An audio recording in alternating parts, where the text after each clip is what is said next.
In this video, we're going to go over the BOLT test, or the Body Oxygen Level Test, developed by Patrick McKeown, author of the book Oxygen Advantage.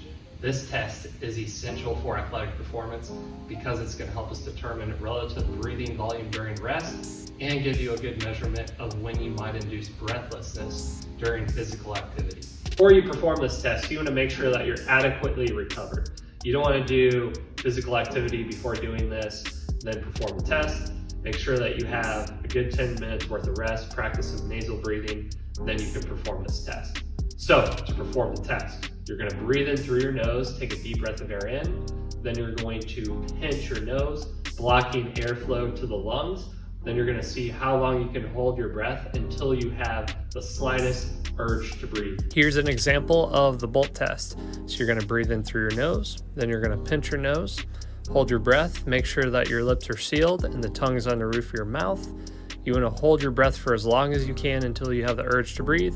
Make sure you're not hyperventilating, and after you finish the test, you can continue your normal life daily breathing. So a big mistake I see with a lot of people is that they breathe in through their nose, hold, and when they're done, they're starting to hyperventilate, like that. So once you finish the test, you should just resume your normal daily life breathing, and that is going to give you an adequate and reputable score.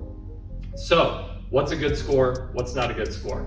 So if you are below 20, that is a poor score. That's going to assume that you are going to have breathlessness quickly during exercise and that you have poor breathing patterns. And this is not good because you're not going to get oxygen delivery to working tissues, blood vessels are going to be restricted, and you're going to have poor athletic performance. So if you are above 20 to 30, that's adequate, but where we really want to be is around 40.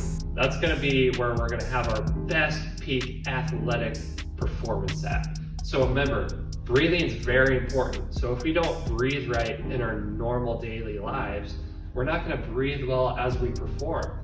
So the BOLT score is going to give you a really good indication of your first sense of breathlessness, which in return evaluates how quickly you're going to run out of breath when you exercise. So this is very important again for athletic performance because how you breathe is going to translate to your injury risk, stability, core strength, and if you're going to be in a pattern or not. And people may ask, well, if I don't run track or if I don't play basketball or a higher intensity sport, say I play golf, how is that going to really relate to how I swing a club, right? I don't really need to be fit. Well, if you can't breathe right, you're not going to be able to generate pressure, you're not going to be able to use the ground, and you're probably going to develop patterns, which is going to lead to pain. And most importantly, if you don't have good breathing patterns throughout the day, you're not going to be able to recover well, which leads to injury risk. So it's kind of like a snowball effect. Even if you don't play a high intensity sport, it's still going to have a high rollover.